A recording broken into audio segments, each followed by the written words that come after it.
Hey, this is Bruce Music, and today I have something really exciting for you. I'm here with my good friend Bryan Franklin, who's known as the $10 million coach because he's made over $10 million coaching top CEOs in the world. And I've spent the last 10 days living with Bryan at his house in San Francisco, and we went up to Burning Man together. And he's just got home from work. He looked like he was exhausted, and I dragged him into his lounge and said, "Bryan, I want to interview you. Please, can I extract some of your knowledge out of your brain?" And he very kindly submitted and rolled over and agreed. So today I've asked him if he'll share the top 3 mindsets that he, as a $10 million coach, has discovered holds people back from achieving the wealth and abundance in their life that they really want to get. So Bryan, welcome, and thank you for indulging me in this. Absolutely, thank you, and absolutely anything for my friends. So. Thanks, brother. Yeah. Well, why don't you start off, just take 30 seconds and just share with our viewers a little bit about who you are, how you came to be the $10 million coach, who you've coached, maybe something like that.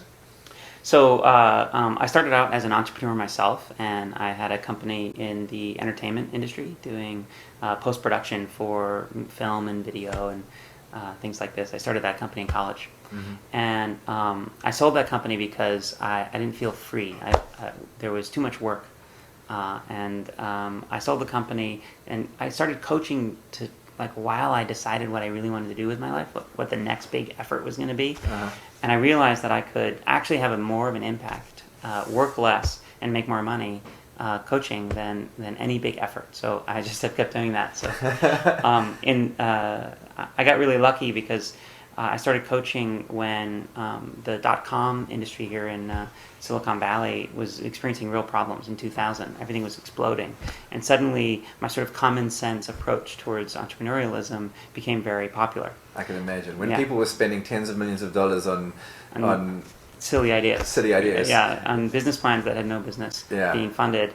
And I came in with radical ideas like make more money than you spent, and things like this. And so I started coaching from that basis, and ended up working with, the executives at the top level of Apple, Google, Documentum, LinkedIn, and dozens of other companies, really, as they ascended to billion-dollar companies. And I've heard it said that you're one of the best coaches in the world. So with that, I am proud to say that I'm going to take my hand, dig into his brain, and yank out some good information.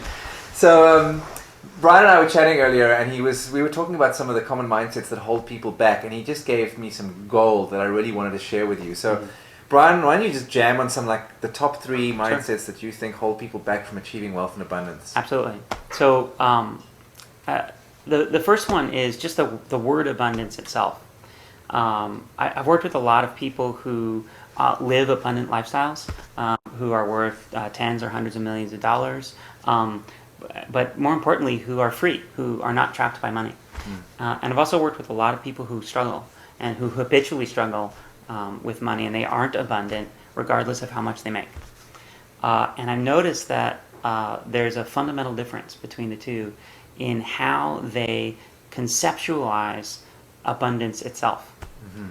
So if I talk to someone who does not live an abundant lifestyle, and I say the word abundance, invariably what happens is they make a picture in their mind of vast quantities of money or some very expensive thing that they'd like to obtain. Like a 7-bedroom mansion on a cliff overlooking the ocean. Yes, and there's details. They can see the American flag flying in front of it, and they can see the gas guzzling Humvee out front, and all of this. Yeah, and the sort of the less likely they're to be abundant, the more grand that picture is, and it doesn't work for 2 reasons. First of all, is regardless of how amazing it is, it's finite. So if it's a huge quantity of money, there is a way to spend it until it's all gone. So what you're saying is they're focusing on something finite, not something that's sustainable. Correct. The very nature of abundance when it works is that there's always enough, and if anything finite means you can run out. Wow, I actually never saw that before. That's profound. So if you can run out, there isn't enough. If it's infinite, then there'll always be enough regardless of what you do. The other way it doesn't work is it gets you into the gap between this 7-bedroom house and where you live. which feels like a monumental, unbridgeable gap, right, Yeah, to and most people. It's a constant reminder of how you're not where you want to be. So what do wealthy people do? Wealthy people, or people, and I'll say people with an abundance mindset, because it's not always the same. Okay. People who are truly abundant around money, where, like from in my experience, whenever I want money for something, it'll just appear. People who have that attitude or that relationship to money, when I say the word abundance, they make a picture of themselves at ease, and there's no money in the picture at all. So what abundance means to me is effortlessness, and specifically my effortlessness. So sometimes you'll say abundance and I'll make a picture of my son and I walking down the beach holding hands. Because that's what abundance means to me, is that I can do what I choose. And sometimes I'll make a picture of me running or working out, because that's what I want to do with my body and my time. For me, it's kite surfing outside my house in the Caribbean. Yeah. So what the takeaway here is, if you're making pictures of static things, that's not abundance, because abundance is not static. Abundance is something that continues infinitum, right? It's the belief that you're taken care of no matter what. So the belief that you're taken care of no matter what can come before there's any change in your financial picture. And I'll know that you have it when you're kite surfing or walking on the beach or doing what it is that you love. And when the question of money comes up, it doesn't cause you to be stressed out. I love this. I've been doing this with my people that I coach for a while, saying don't focus on what you want to get, the end goal. Focus on the lifestyle you want to live. Which can start today. Which can start today, Absolutely. exactly. Yeah. And when the lifestyle comes, then the money's probably going to come along with it. Awesome. Okay, so let's move on, because we don't have all the time in the world. Sure. That was awesome. Okay, second great distinction around people who struggle versus people who don't. Absolutely. So if you're struggling around money or wealth, then very likely you are in a toxic cycle around financially. Okay. And what you need to do is get yourself out of your toxic cycle and into a sustainable one or a healthy one. A toxic cycle is when the things that are bad for you feel good, and the things that are good for you feel bad. Okay, the things that are bad for you feel good, and the things that are good for you feel bad. Okay, so things that are bad for me might be smoking cigarettes. So when smoking cigarettes feels good, then I'm in a toxic cycle. Yep. And when the things that are good for me feel bad, so eating raw foods feels bad, that would be a toxic cycle. Yep. Okay. Smoking cigarettes is a great one. If you are feeling groggy and stressed and you need a cigarette, and then you smoke a cigarette and you relax because you feel good, you're in a toxic cycle. Got it. If you're in a healthy cycle and you take a drag of a cigarette, you cough, it You feels go, horrible. "Ugh, I don't want that. What am I doing?" Exactly. So the same thing is true around abundance. Things like hard work, which is good for you. When it feels good to put in a hard day's work, then you're in a healthy or sustainable cycle around money. If it feels bad and horrible and you'd rather just sit on the couch, then you're in a toxic cycle. So most of the people who say that hard work is bad and they don't want to work hard, it's because they're in a toxic cycle that they're saying that. Because the people who are successful in life work incredibly hard, but they love what they're doing, so hard work isn't equaled to something that's bad. Exactly. If you are living your purpose and doing something that's fulfilling to you, there's nothing more rewarding in the world than putting all of your effort into providing your value. Right? I love it. To really, as the quote says, to have your life be used up in service to what you care about. So what I'm saying is that so many people who are unsuccessful, I'm going to say unsuccessful, who are struggling, justify not doing the things they know they ought to be doing because they're in a toxic cycle. So hard work's a classic example. People don't want to work hard. Right. And I hear this all the time. I just want to... Today, even, I got an email from somebody saying they want me to teach them how to win the lottery. I was like, you clearly don't get it, that winning the lottery is not going to make you wealthy. Especially because it's a finite amount of money and you'll spend it. Exactly. Within 2 years, apparently. Yes. So people who have a healthy relationship around money are going to relate to, or who have an abundance mindset are going to relate to hard work like it's necessary, because hard work is necessary. If you look at anybody who's created wealth, they have not sat on the beach creating wealth. Right. They have worked hard, at least for a particular period of time, but because they're not in a toxic cycle, It feels good. It feels good. Yeah, it's so like it doesn't feel it's like hard a work. healthy person going to the gym. It feels great. So what could we, if you're watching this video now, what the takeaway here is to take a look at what are some of the toxic cycles in your life. Mm-hmm.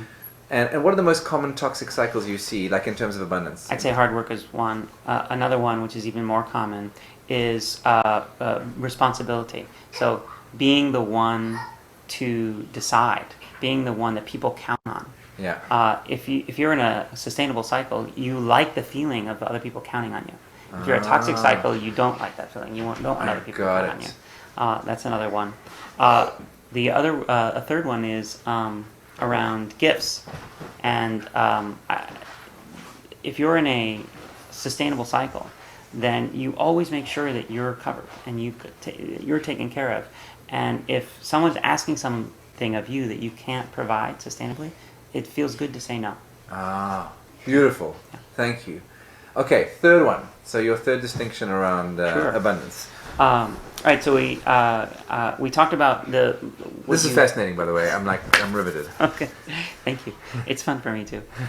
We talked about how you think of the word abundance, and we talked about toxic cycles and sustainable cycles. The third most common thing is, I think it's just people aren't educated around what roles are valued in our culture. So I've seen again and again people who struggle get together to form a team or a company, or they're going to get together and do some venture together. And the roles start to get divided up among the people who have ideas, the people who are managers or organizers, and then the people who are going to actually do the work.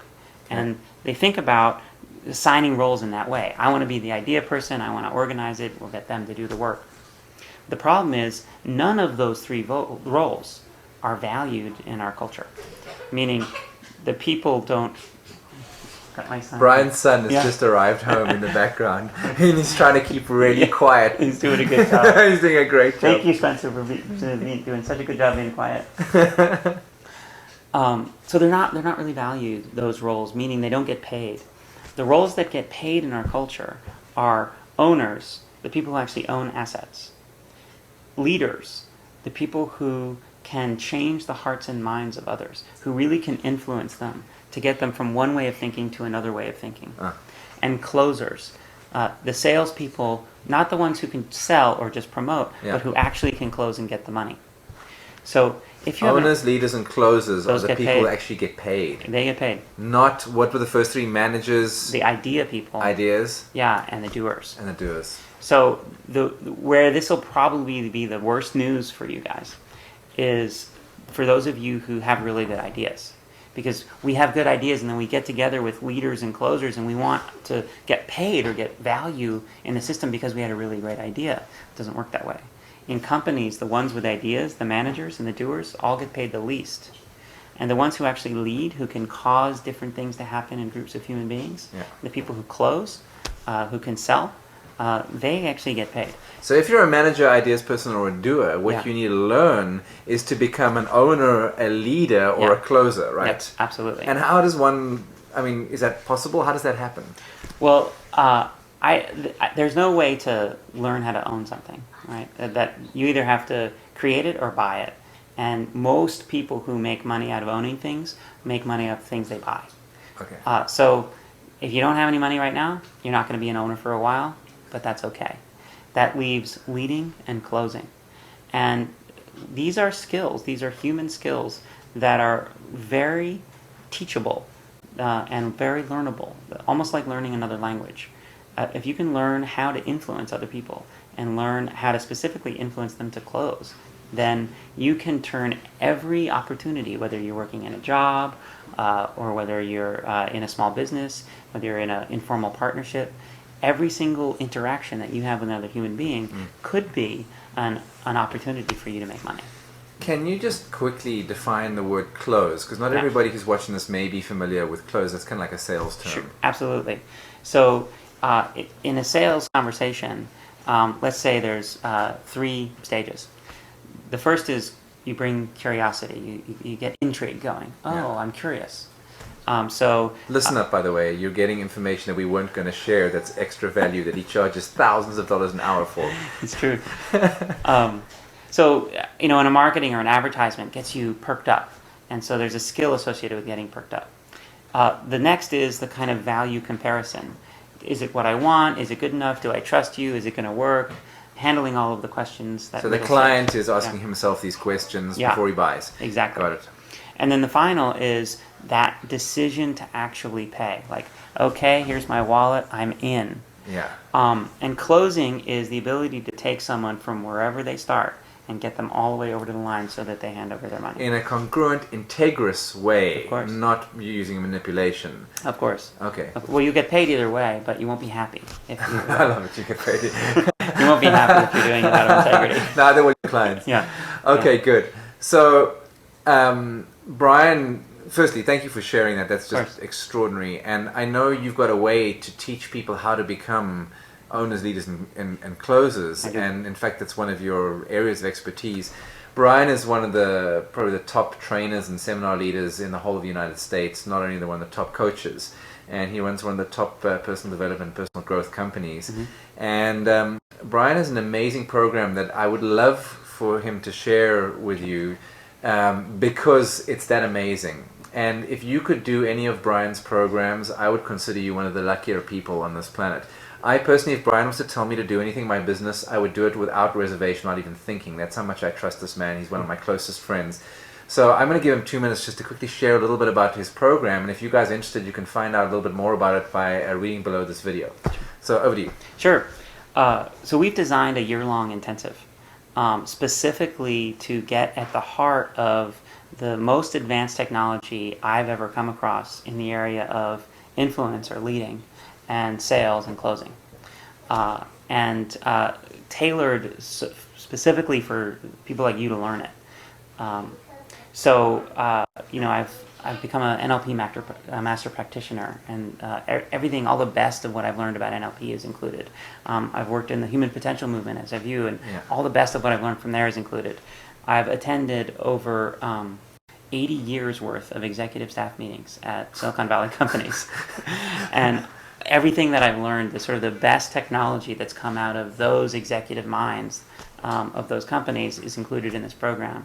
And it's a step-by-step sort of how-to of all of the skills that are required in really masterful leadership and marketing and sales, so that you can market and sell yourself either inside your company or corporation, so that you can rise and become a leader and an influential person in that organization, or as a solopreneur, as an entrepreneur.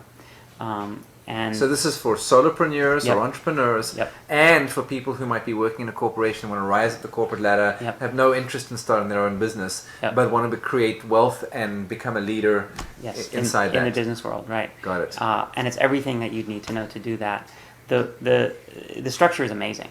It starts off with a 3-day in-person seminar, 3 days long. And it's followed by 50 calls, one a week, for almost the whole year. Wow, so you get a year's worth of coaching, and you're on the 50 calls? I'm on half of the 50 calls, and the other half are you with your peers integrating together the work and practicing. So they're going to get 25 hours of Bryan Franklin. If you do the math on Bryan's hourly rate, it's about $500,000. It's about $500,000 worth of Bryan Franklin coaching you're getting on the phone with Bryan for nowhere near that price, I'm sure. No, it's much less. Okay. Plus, there's over 100 hours of video. So each week there'll be a new video which will introduce a topic, and that will give you guys something to talk about on the phone with each other. You'll generate some questions, and I'll answer all the questions on the call with me. And we'll do that every week for 50 weeks. And then in addition, as if there could be more, there is a 4-day retreat in the mid-year where everyone from this program and past programs get together and just start to build an amazing community of support for each other, referring each other clients, giving each other business ideas, support, working together, and creating new things together. So from what I'm getting, this sounds like a kind of an integrated, holistic training for how to become a wealthy human being, a wealthy, abundant human being. Absolutely. Whether you're in a job or you're an entrepreneur, the kind of stuff they never taught you at school about being a leader, being a closer, being a business owner. And I assume you're going to work on mindsets, the inner game and the outer game. Yep. Okay. Absolutely. We start with all of the beliefs that you'll need. And I actually have just one last thing as we close. My belief about beliefs is that if I can offer you a useful one, you don't have to worry about the limiting ones that came before. They dissolve on their own. I totally agree with you. In Yeah. fact, I love you for saying that. Oh, birds of a feather. Yeah. Okay, Bryan, thank you. So I highly recommend, if you even vaguely were interested in this program, read the copy down below this video, and you'll find out some more about how the program works and how you can register for it. I highly recommend you do. Bryan is the real deal. He is somebody I trust impeccably. He's a man full of integrity, and I can recommend him wholeheartedly without any reservation whatsoever. So thank you for taking the time to just share some of your top information, and for being so generous, and for putting me up in your home for the last 10 days too. My pleasure. It's been my pleasure, Bruce. I feel the same about you, so thank you. Thank you. And if you enjoyed this video, go read down below, and we'll talk to you soon. Ciao. Hey, Spencer. Come say hello to everybody. Come quick. Quickly. Come quick. Say hello right in that camera. Hello. All right.